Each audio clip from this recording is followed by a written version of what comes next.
Good morning student. पहले जो अपनी क्लास हुई थी तो वो अपनी हुई थी कि विकास की अवस्थाएं। विकास की अवस्थाएं मतलब विकास स्टेजेस ऑफ डेवलपमेंट। डेवलपमेंट क्या होता है? डेवलपमेंट जो होता है वो मानव का या किसी भी जंतु का, जीव का एक डेवलपमेंट होता ही रहता है, जो कि गर्भाधान में आने के बाद और टिल डेथ तक विकास की प्रक्रिया कभी नहीं रुकती, वो अनवरत होती है।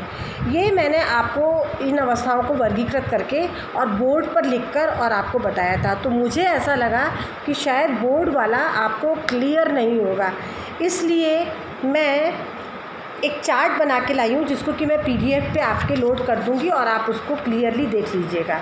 आप देखिए कि मैंने आपको बताया था कि ये गर्भवती की अवस्था होती है गर्भाधान के टाइम, फिर उसके बाद में शैशवावस्था होती है, बाल्यावस्था होती है, फिर बालक अवस्था होती है, फिर जो होता है आगे जाकर होता है उत्तर बाल्यावस्था होती है, किशोरावस्था होती है, फिर उसके बाद में मध्यावस्था होती है। ये सब अवस्थाएं होती हैं। इनको मैं PDF पे डाल दूँगी, जो कि बोर्ड पर आपको समझ में आया होगा। अब मैं आपको जो बताने जा रही हूँ वो एक चीज़, वो मैं ये बताने जा रही हूँ कि आप human development and family relationship, ये जो पेपर पढ़ने जा रहे हैं, ये बहुत ही इम्पॉर्टेंट पेपर है, बहुत ही इम्पॉर्टेंट है। हर सब्जेक्ट अपने आप में एक इम्पॉर्टेंस रखता है, लेकिन ये हमारे परिवार, बालक के विकास, जो कि बालक भविष्य का, देश का भविष्य होते हैं, उनके लिए आवश्यक है, अत्यंत आवश्यक है। तो मानव विकास का महत्व मात्र एक नज़र में, importance of human development at a glance, ये जो है ये भी मेरे को आपको दिखाना था चार्ट। पहले मैं आपको बताती हूँ कि इसकी इम्पॉर्टेंस क्या होती है। इसकी इम्पॉर्टेंस होती है न्याय के क्षेत्र में। अगर मान लीजिए कि कोई भी गलती करता है, तो आपको पता है 18 साल से जो छोटा बच्चा होता है वो गलती करता है तो उसको पुलिस नहीं पकड़ सकती, उसको बाल आपराधिक जो जगह होती है वहाँ पर छोड़ा जाता है, बाल अपचार जो होते हैं। और या कभी कोई भी बात होती है तो न्याय के क्षेत्र में भी इसका बहुत महत्वपूर्ण रोल होता है।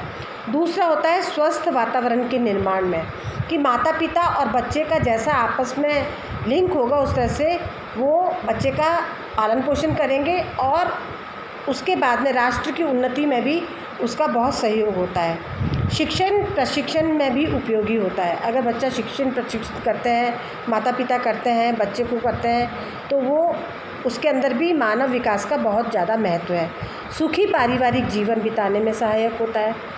बाल निर्देशन पर उपयोगी होता है, कि अगर आप पढ़ेंगे, माता पिता जब इस सब्जेक्ट को पढ़ते हैं पारिवारिक रिलेशन, तो उनको ये पता लगता है कि बालक से हमको किस प्रकार का व्यवहार करना चाहिए, बालकों के व्यवहार को नियंत्रण में किस तरह से लाना चाहिए, अगर बालक सही रास्ते पे चलना चाहिए तो उसको किस तरह से ऑप्शन देना चाहिए, बालक गलत रास्ते पे जा रहा है तो उसको किस प्रकार से हमें सहायक करना चाहिए। अनुशासन विकास में भी ये बहुत सहायक होता है, कि किस प्रकार से अनुशासन इसमें आता है, क्योंकि जब हम जैसे जैसे यह सब टॉपिक पढ़ते जाते हैं वैसे वैसे हमें पता लगता जाता है कि ये जो बालक के विकास के लिए अत्यंत आवश्यक है।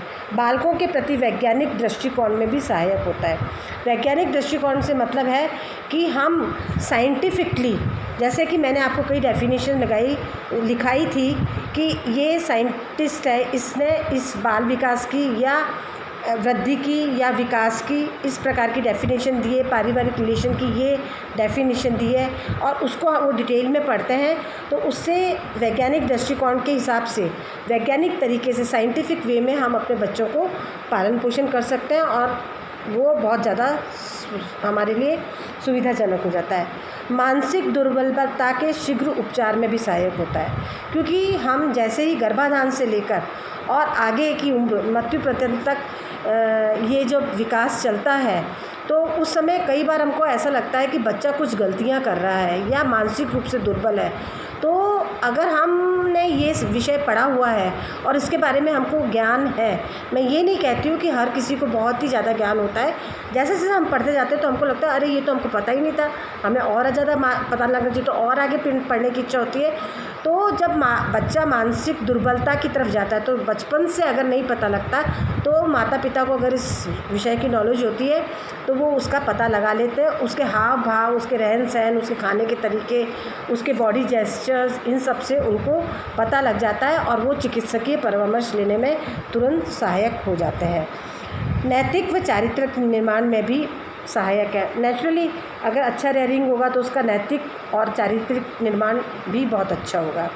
बालकों के विकास को समझने में सहायक, जब बालक का चाइल्ड डेवलपमेंट होता है तो किस उम्र में, जो कि मैंने आपको पहले पन्ने पे बताया था कि विकास की स्टेजेस, तो स्टेजेस के हिसाब से हम ये पता लगा सकते हैं कि इस स्टेज के अंदर ये चेंजेस आने चाहिए थे। एक डेवलपमेंटल स्टेज से दूसरी डेवलपमेंटल स्टेज में जाने पर इस प्रकार के चेंजेस आने चाहिए थे कि जो चेंजेस नहीं आ पाए हैं, तो वो क्यों नहीं आ पा रहे हैं, क्या कारण है। थोड़े दिन तो इंतज़ार करना चाहिए और उसके बाद में चिकित्सकीय परामर्श के लिए अपन को निकलना चाहिए। फिर है वैयक्तिक मान्यताओं की जानकारी प्राप्त करने में सहायक है कि जो व्यक्ति होते हैं तो उनकी क्या मान्यताएं होती हैं, हमको किस प्रकार से पढ़ना है, किस प्रकार से डिसिप्लिन में रहना है, समाज हमसे क्या चाहता है, परिवार हमसे क्या चाहता है। ये बच्चे की भी लाइबिलिटी होती है जो कि उम्र के साथ साथ वो अपनी समझने लगता है। अगर पारिवारिक और मित्रता का स्कूल में, कॉलेज में माहौल अच्छा मिलता है तो उसमें ये बहुत अच्छा सहायक होता है।